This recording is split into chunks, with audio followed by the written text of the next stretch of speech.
Bismillahirrahmanirrahim. Assalamualaikum warahmatullahi wabarakatuh.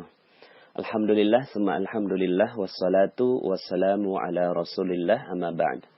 Alhamdulillah, bagaimana kabarnya Bapak Ibu, jamaah Magnet Rezeki yang dirahmati oleh Allah Subhanahu wa Ta'ala. Semoga Anda semua berada dalam limpahan keberkahan, rahmat, karunia, kecintaan, dan kasih sayang dari Allah Subhanahu wa Ta'ala. Agar hidup Anda lebih berjaya, lebih makmur, lebih sejahtera, lebih bahagia, dan lebih mendapatkan ketenangan batin yang Allah Subhanahu wa Ta'ala titipkan pada hati sanubari Anda yang terdalam. Bapak Ibu, alhamdulillah pada kesempatan pagi hari ini, dan saya sengaja menyampaikan materi ini tepat bertepatan dengan puncaknya hari. Segala hari yang dititipkan oleh Allah Subhanahu wa Ta'ala, puncaknya adalah hari ini, ya, yaitu Yaumul Arafah, hari Arafah. Maka materi saya hari ini adalah berjudul puncak keajaiban, ya, puncak keajaiban. Bapak Ibu, Islam ini agama yang ajaib, luar biasa, ya. Islam ini agama yang ajaib. Maka manusia diajak untuk masuk ke dalam din al-Islam. Manusia diajak untuk masuk kembali kepada ajaran Allah Subhanahu wa Ta'ala. Kenapa? Karena hidup ini begitu indah, hidup ini begitu ajaib, hidup ini penuh dengan miracle demi miracle demi miracle, ya. Keajaiban demi keajaiban demi keajaiban, Bapak Ibu, ya. Cuma manusia juga syaitan, jin ingin mengeluarkan kita dari keajaiban ini. Padahal, Masya Allah. Maka, jika hidup Anda tidak ajaib, jika rezeki Anda seret, jika rezeki Anda itu ditahan oleh Allah Subhanahu wa Ta'ala, yuk sama-sama kita kembali ke dalam agama yang ajaib ini, yaitu al-Islam, ya'lu wa la yu'la alaih, yang tinggi dan tidak ada yang lebih tinggi darinya. Maka Bapak Ibu, di dalam Al-Quran disebutkan tentang banyak sekali keajaiban demi keajaiban tersebut, ya. Dimulai dari kisahnya Nabi Adam, Nabi Idris, Nuh, Hud, Saleh, Ibrahim, ya terus gitu ya, Yusuf, ya, Zakaria, Yahya, Isa, dan Nabi Muhammad SAW, juga Nabi Lut dan seterusnya, ya, Nabi Sulaiman, Nabi Daud. Ini adalah kisah keajaiban demi keajaiban yang diterima oleh mereka, ya, diterima oleh Zakaria yang ingin mendapatkan anak, ya, dan dimudahkan oleh Allah Subhanahu wa Ta'ala. Kisahnya Maryam yang mendapatkan makanan secara ajaib dari Allah Subhanahu wa Ta'ala. Nabi Musa yang bertemu dengan Khidir dengan peristiwa yang ajaib, ya. Kemudian Nabi Sulaiman yang memiliki kekayaan dengan penuh keajaiban. Nabi Daud alaihi salam yang mengalahkan musuhnya dengan kekuatan Allah Subhanahu wa Ta'ala. Ya, kam min fi'atin qalilatin ghalabat fi'atan katsiratan biiznillah. Betapa banyak, ya, golongan yang kecil mengalahkan yang besar dengan izin Allah. Maksudnya dengan izin Allah ini dengan keajaiban yang manusia menyebutnya adalah keajaiban. Berulang-ulang juga Allah sebutkan tentang kun fayakun, ya Allah Subhanahu wa Ta'ala. Kalau Allah katakan jadi, innama amruhu idza arada syai'an ayyakula lahu kun fayakun. Sesungguhnya kalau Allah ingin mengatakan jadi, maka jadi, ya. Maka ini adalah agama keajaiban. Agama yang penuh dengan keajaiban. Dan Allah ingin agar hidup Anda pun demikian. Allah ingin agar hidup Anda pun, kita semua, ya, adalah ajaib, ya. Ajaib. Bagaimana tidak ajaib, ya. Rabbnya maha ajaib, ya. Agamanya adalah aturan-aturan yang ajaib. Kitabnya adalah kitab ajaib, ya. Masya Allah, ya. Maka tentunya yang harus kita lakukan adalah terus merayakan diri kita. Alhamdulillah, bersyukur kepada Allah bahwa kita masuk ke dalam din yang ajaib ini, ya, agama yang ajaib ini. Maka karena agamanya ajaib, ya, hari rayanya Allah buat ajaib, Bapak Ibu, ya. Hari rayanya adalah hari raya keajaiban, ya. Maka materi saya saat ini adalah puncak keajaiban. Allah ingin agar kita merayakan keajaiban ini. Allah ingin agar kita bersyukur atas keajaiban ini, ya. Allah ingin agar kita, ya, mensyukuri, menikmati, merayakan gitu keajaiban yang Allah Subhanahu wa taala berikan, ya. Kapan itu? Ya sekarang, ya.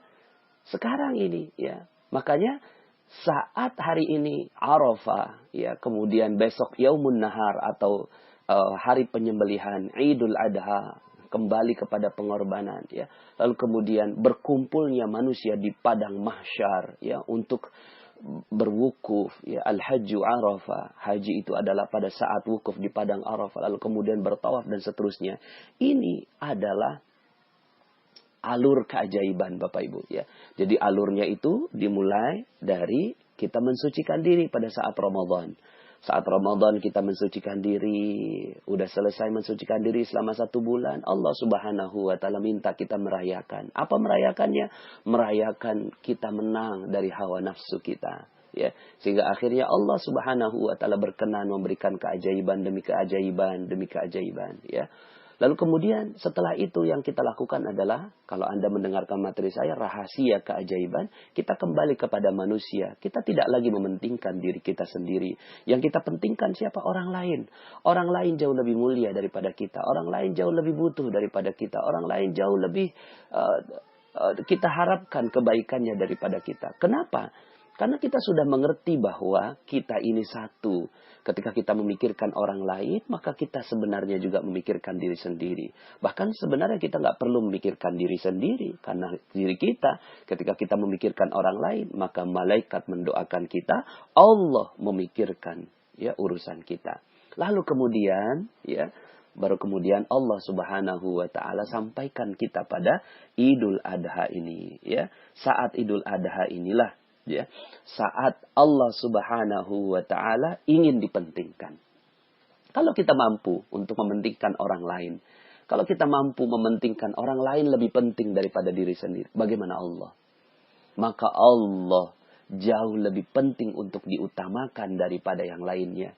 Allah jauh lebih pantas untuk kita utamakan. Manusia aja kita sanggup untuk utamakan. Apalagi Allah Subhanahu wa ta'ala yang memberikan rezeki, yang memberikan kehidupan pada kita, yang memberikan nafas pada kita saat ini, yang kita nggak pernah bayar, yang memberikan jantung yang berdegup tanpa kemudian kita pompa, ya. Kemudian yang memberikan darah yang mengalir kepada seluruh sel-sel dalam tubuh kita.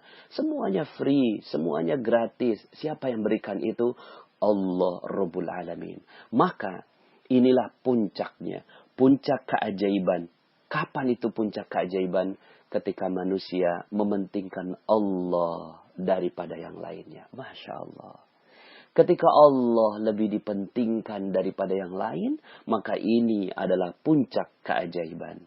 Ketika Allah lebih diutamakan daripada seluruh yang ada di muka bumi, maka inilah puncak keajaiban. Bagaimana tidak ajaib? Manusia diciptakan dengan penuh kelemahan, dengan zaluman jahula, penuh kezaliman, penuh kebodohan. Lalu kemudian dia, ya, dengan kebodohan dan kejahilannya itu, kezalimannya itu, mengakui dirinya salah. Lalu kemudian meminta ampun kepada Allah. Lalu kemudian dia sudah tidak lagi peduli terhadap dirinya. Siapa yang dia pedulikan? Allah. Allah yang lebih dipentingkan dari segalanya. Bagaimana tidak ajaib? Ada manusia yang akhirnya dia tidak mementingkan dirinya, tapi dia mementingkan penciptanya. Inilah keajaiban, inilah puncak keajaiban. Maka Allah berikan simbol terhadap puncak ini. Allah berikan simbol yang banyak sekali dalam, ya, peristiwa keajaiban ini, ya. Makanya Allah kumpulkan, ya, manusia. Ayo semua kumpul semua, ya. Wa'adzin fin nasi bil haji ya'tuka rijalan, ya.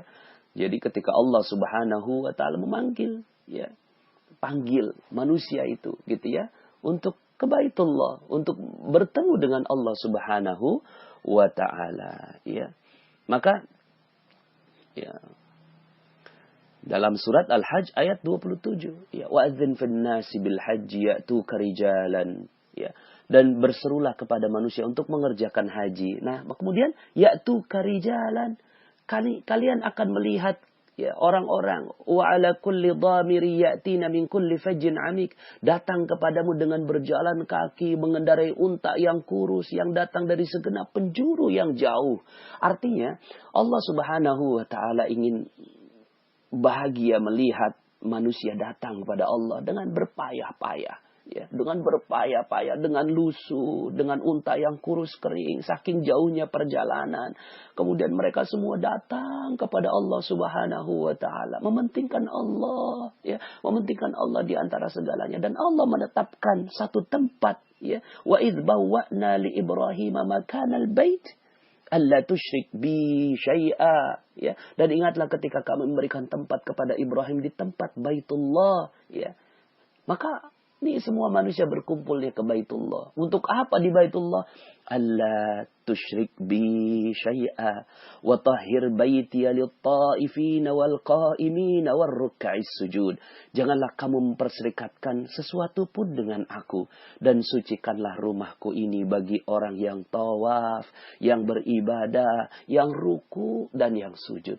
Ini adalah simbol. Simbol apa? Simbol kemuliaan Allah Subhanahu wa taala. Semua datang dengan baju yang sama, meninggalkan semua baju-baju kemewahan dunia yang lainnya, semua diganti dengan kain yang hanya terdiri dari dua, ya, seperti kain kafan, ya, yang di bawahnya jadi sarung, di atasnya jadi selendang, ya, jadi selendang gitu, ya.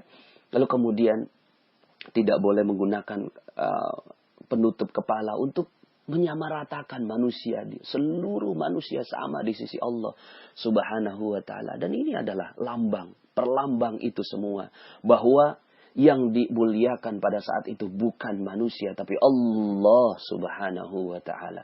Lalu kemudian semuanya datang, labbaik ya Allah, labbaik ya Allah, labbaik Allahumma labbaik, labbaik la syarika laka labbaik, innal hamda wan ni'mata laka wal mulk la syarika lak. Kami datang ya Allah memenuhi panggilanmu, ya, tidak ada sekutu bagimu. Seluruh nikmat darimu, seluruh pujian untukmu, seluruh kerajaan milikmu. Masya Allah. Ini adalah puncaknya Bapak Ibu, ya. Puncak keajaiban itu ketika manusia dikumpulkan oleh Allah Subhanahu wa ta'ala di satu tempat yang namanya Baitullah, ya. Dan kemudian puncak dari itu semua adalah Al-Hajju Arafah. Wukuf di Padang Arafah. Wukuf di Padang Arafah. Ngapain di sana? Berdiam diri, mengingat kesalahan lagi, kemudian berzikir lagi, mengutamakan Allah lagi, ya.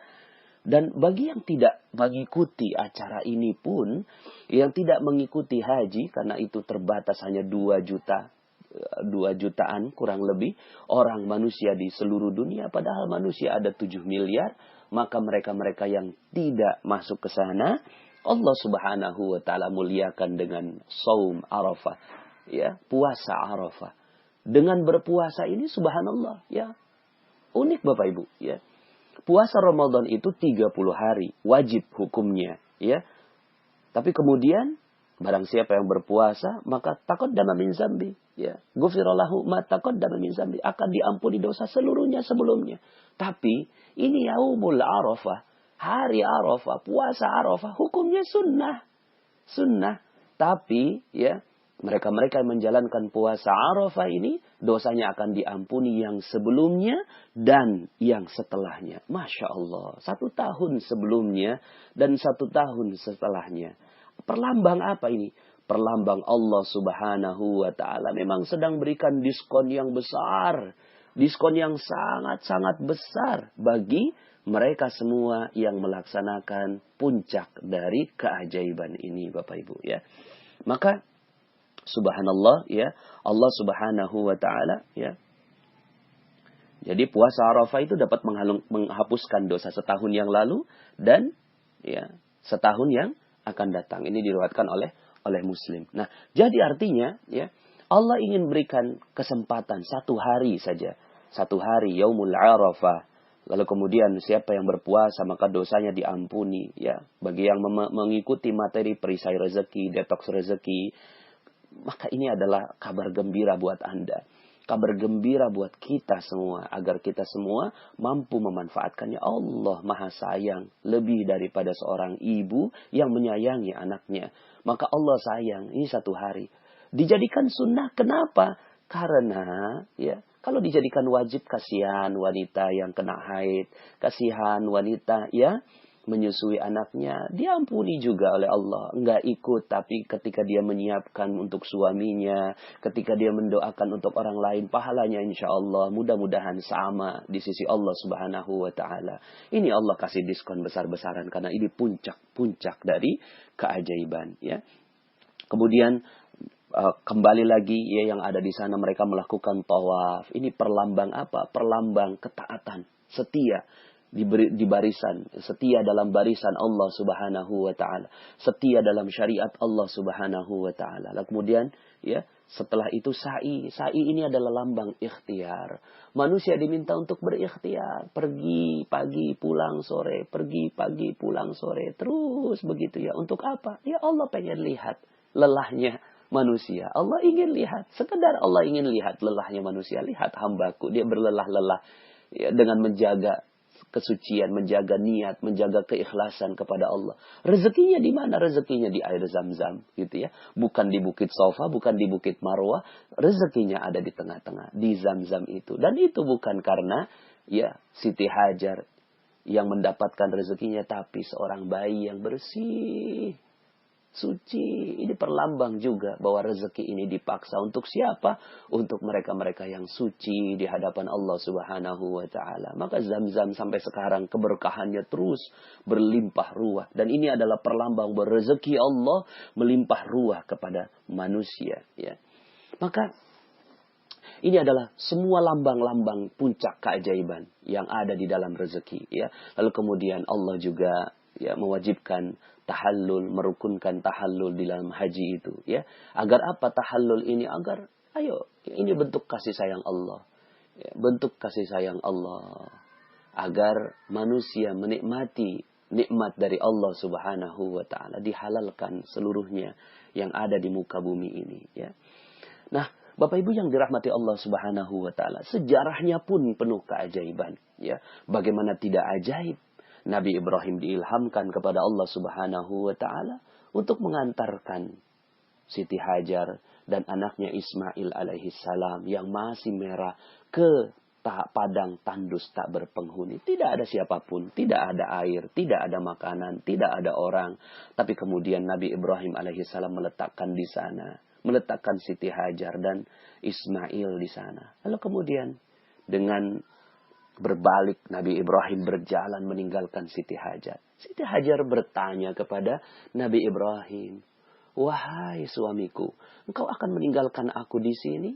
Sambil menggendong bayinya. Nabi Ibrahim tidak bergeming, terus berjalan, diikuti oleh Siti Hajar. "Wahai suamiku, engkau akan meninggalkan aku di sini?" Ya.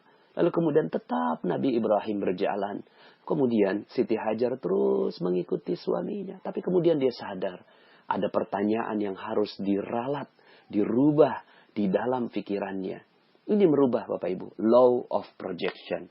Merubah seluruh pikirannya. Pikirannya langsung dirubah oleh Siti Hajar. Apa yang dirubah? Pertanyaannya diganti. "Wahai suamiku, apakah ini perintah Allah?" Lalu kemudian Nabi Ibrahim alaihissalam berhenti dan menjawab dengan na'am. Iya, ini perintah Allah. Lalu kemudian Siti Hajar dengan penuh ketegaran menggendong Ismail alaihissalam, mengatakan, "Kalau memang ini perintah Allah, maka Allah pasti akan menguatkan diriku untuk menjalani prosesnya." Paradox of Candy. Paradox of Candy. Siap menerima kenikmatan, siap juga menerima bungkusnya. Lalu kemudian Nabi Ibrahim pergi, meninggalkan Siti Hajar sendirian. Tapi kemudian Siti Hajar alaihissalam, Siti Hajar, Siti Hajar, manusia yang mulia, ya, manusia yang mulia, wanita yang mulia ini, dengan tegar dia menjalani kehidupan. Dia siap terima bungkusnya. Siap terima bungkusnya karena yakin bahwa ini adalah Allah yang menetapkan seluruhnya. Lalu kemudian, bismillah, jiwanya tenang. Ikhtiar tetap dilakukan. Ikhtiar tetap dilakukan. Jalan dari Bukit Sofa ke Marwah, Bukit Sofa ke Marwah, Bukit Sofa ke Marwah. Lalu kemudian Allah berikan rezeki. Sampai kemudian akhirnya datang orang-orang berdatangan kepada Siti Hajar ini untuk membeli air darinya. Masya Allah, sampai kemudian akhirnya menjadi dusun yang berkembang. 13 tahun kemudian Nabi Ibrahim diilhamkan lagi oleh Allah Subhanahu wa Ta'ala untuk datang ke tempat itu, menjenguk anaknya dan istrinya. Lalu kemudian kalau kita jadi Nabi Ibrahim alaihissalam, apa ia mungkin ya, apa ia mungkin anak dan istri saya masih ada di sana? Tapi kemudian Nabi Ibrahim yakin dengan Allah Subhanahu wa Ta'ala. Mungkin ini kalaulah ingin dikatakan proses detox rezeki. 13 tahun Nabi Ibrahim, 13 tahun detox rezekinya. Kita berapa lama? Baru berapa lama kita? Baru setahun, 2 tahun hidup susah. Nabi Ibrahim alaihissalam 13 tahun hidup susah. 13 tahun meninggalkan anak dan istrinya. 13 tahun. Lalu kemudian ketika datang, Nabi Ibrahim sudah yakin bahwa Allah Subhanahu wa Ta'ala berikan rezeki yang berlimpah dan benar saja. Ya. Tapi kemudian, ya, ketika baru saja bertemu dengan anaknya Ismail alaihissalam, nggak pernah kasih nafkah, nggak pernah dijengukin, pas datang mau disembelih. Ya. Wahai anakku, ya, aku bermimpi bertemu. Aku bermimpi diberikan ilham kepada Allah untuk menyembelihmu. Masya Allah. Ya. Pada saat itu, di tanggal 8 Zulhijjah, Nabi Ibrahim tidur, kemudian bermimpi. Dalam mimpi tersebut, seseorang berkata kepada beliau, wahai Ibrahim, tepati janjimu, tepati janjimu. Kemudian pagi hari, Nabi Ibrahim alaihissalam bangun. Lalu kemudian apa mimpi itu dari Allah ataukah dari syaitan? Ya, kemudian, ya, ini tanggal 8 Zulhijjah disebutkan sebagai Yaumut Tarwiyah. Dalam bahasa Arab diartikan berfikir tentang masa lalu, mengingat masa lalu. Ya. Kemudian malam harinya beliau tidur bermimpi lagi dengan mimpi yang sama. Lalu kemudian akhirnya beliau mengetahui bahwa mimpi tersebut berasal dari Allah Subhanahu wa Ta'ala. Lalu kemudian, ya, pada tanggal 9 Zulhijjah ini disebut sebagai Yaumul Arafah. Yaumul Arafah ini, ya, adalah hari mengetahui, ya. Mengetahui tentang apa? Mengetahui bahwa ini adalah perintah dari Allah Subhanahu wa Ta'ala. Kemudian Nabi Ibrahim alaihissalam mengajak, ya, memerintahkan kepada Siti Hajar, pakaikan, ya, anakmu dengan pakaian yang bagus, karena sesungguhnya aku akan pergi bersamanya untuk bertamu. Siti Hajar pun memberi Nabi Ismail dengan pakaian yang bagus, memberinya wangi-wangian, menyisir rambutnya. Kemudian Nabi Ibrahim pergi bersama Nabi Ismail dengan membawa sebuah pisau besar dan tali ke arah tanah di Mina. Pada hari itu, iblis lebih sibuk dan lebih gugup. Ya, kenapa? Gugup karena akan terjadi keajaiban dari Allah Subhanahu wa Ta'ala. Gugup karena manusia akan yakin kepada Allah Subhanahu wa Ta'ala. Lalu kemudian dia datang kembali, pergi lagi, ya, menemui, ya, mereka berusaha menggoda. Iblis menggoda Nabi Ibrahim. Apa kamu gak tega melihat anakmu, gitu kan? Ketika berdiri, ya, begitu tampan, lembut tingkah lakunya. Nabi Ibrahim berkata, iya, tetapi aku diperintahkan untuk menyembelihnya. Kemudian iblis tidak kuasa menggoda Nabi Ibrahim. Kemudian pergi menemui Siti Hajar. Wahai Siti Hajar, bagaimana bisa kamu hanya duduk di sini sedangkan Ibrahim pergi bersama anaknya untuk menyembelihnya? Hajar berkata, kamu jangan dusta kepadaku. Mana ada seorang ayah yang tega menyembelih putranya? Iblis menjawab, lalu untuk apa Ibrahim membawa pisau besar dan tali? Untuk alasan apa ia menyembelihnya? Kata Siti Hajar. Ia menyatakan bahwa Tuhannya telah memerintahkannya untuk menyembelih anaknya. Lalu berkata Hajar, ya, seorang nabi tidak diperintahkan untuk kebatilan dan aku akan selalu percaya kepadanya. Nyawaku sebagai tebusan atas perkara itu. Maka bagaimana dengan anakku? Tentulah ia demikian. Ya, Masya Allah. Iblis tak berhasil menggoda Siti Hajar. Kemudian datang menggoda Ismail. Kamu sangat senang bermain-main, tetapi ayahmu membawa pisau besar dan tali akan menyembelihmu. Nabi Ismail berkata, kamu jangan bohong pada aku. Ayahku tidak akan pernah menyembelihku. Iblis berkata, Ia menyangka bahwa Tuhannya telah memerintahkannya untuk menyembelihmu. Kemudian Nabi Ismail berkata, aku akan selalu tunduk dan taat terhadap perintah Tuhanku jika memang itu perintah Tuhanku. Masya Allah. Ya. Lalu kemudian ya, Nabi Ismail ya, mengambil batu, melemparkan kepada iblis. Dan seterusnya. Sampai kemudian Nabi Ibrahim alaihissalam sampai di Mina. Kemudian mengucapkan ayat yang termaktub di dalam Al-Quran, surat As-Saffat, ayat 102. Ya bunayya, a'udzubillahi minasyaitonir rajim. Ya bunayya inni ara fil manan, inni azbahuka fanzur maza tara. Wahai anakku, sesungguhnya aku melihat dalam mimpiku bahwa aku menyembelihmu. Maka pikirkan apa pendapatmu. Masya Allah.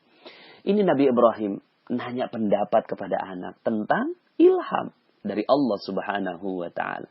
Tapi Nabi Ismail alaihissalam menjawab, ya abatif alma tu'mar satajiduni insyaallahu minas sabirin. Wahai ayahku, lakukan apa yang diperintahkan kepadamu, niscaya engkau akan menemuiku termasuk orang-orang yang sabar. Masya Allah, ya. Masya Allah. Ya. Maka Allah, inilah keajaiban. Ketika akhirnya Nabi Ismail alaihissalam menyerahkan lehernya, disembelih oleh Nabi Ibrahim alaihissalam. Lalu kemudian Allah ganti dengan seekor domba yang besar. Dan inilah Yaumun Nahar, hari penyembelihan. Hari di mana Allah subhanahu wa ta'ala ingin menunjukkan keajaibannya. Maka inilah Islam, agama yang ajaib. Puncak dari keajaiban adalah haji. Puncak dari keajaiban adalah pengorbanan kepada Allah subhanahu wa ta'ala. Maka, Bapak Ibu yang dirahmati Allah subhanahu wa ta'ala, yuk sama-sama rayakan puncak keajaiban ini dengan sami'na wa ata'na. Dengan dengar dan taat kepada Allah subhanahu wa ta'ala. Kami dengar ya Allah. Kami taat kepada seluruh perintah-perintahmu. Niscaya insya Allah keajaiban akan datang pada kita semua. Maka perayaan ini terus Allah subhanahu wa ta'ala ulang untuk menjadi pengingat bagi kita semua. Inilah puncak dari segala keajaiban. Ketika manusia dengan rela, sungguh-sungguh, dengan ikhlas, dan ridha kepada Allah subhanahu wa ta'ala, menyerahkan kurbannya kepada Allah subhanahu wa ta'ala. Maka di dalam Al-Quran Allah ingatkan, la yanalallaha luhumuha wa la dima'uha walaki yanaluhu taqwa minkum. Bukan darahnya, bukan dagingnya yang naik ke atas langit, tapi ketakwaanlah yang naik ke atas langit. Karena kita tunduk dan patuh kepada ajaran Allah subhanahu wa ta'ala. Maka bismillah, insya Allah kita siap meraih keajaiban rezeki dari Allah subhanahu wa ta'ala. Rezeki di dunia maupun rezeki di akhirat. Dan itu semua, puncak dari itu semua adalah ketika kita mampu meninggikan Allah subhanahu wa ta'ala. Allahu Akbar, Allahu Akbar, Allahu Akbar. La ilaha illallah wallahu akbar. Allahu akbar walillahil hamd. Allahu akbar, Allahu akbar, Allahu akbar. La ilaha illallah wallahu akbar. Allahu akbar walillahil hamd. Allahu akbar, Allahu akbar, Allahu akbar. La ilaha illallah wallahu akbar. Allahu akbar walillahil hamd. Allah, dialah yang maha besar. Allah, dialah yang maha besar. Allah, dialah yang maha besar. Allah, dialah yang maha besar. Allah, dialah yang maha besar. Tiada Tuhan selain dia. Tiada yang pantas mempersekutukan apapun dengan dia. Allah, Allah maha besar. Inilah puncak keajaiban. Rayakan puncak keajaiban Anda. Insya Allah, Allah subhanahu wa ta'ala akan berikan rezeki berlimpah kepada Anda di dunia dan di akhirat. Semoga Allah subhanahu wa ta'ala muliakan Anda semua, kita semua di jalan Allah subhanahu wa ta'ala. Assalamualaikum warahmatullahi wabarakatuh.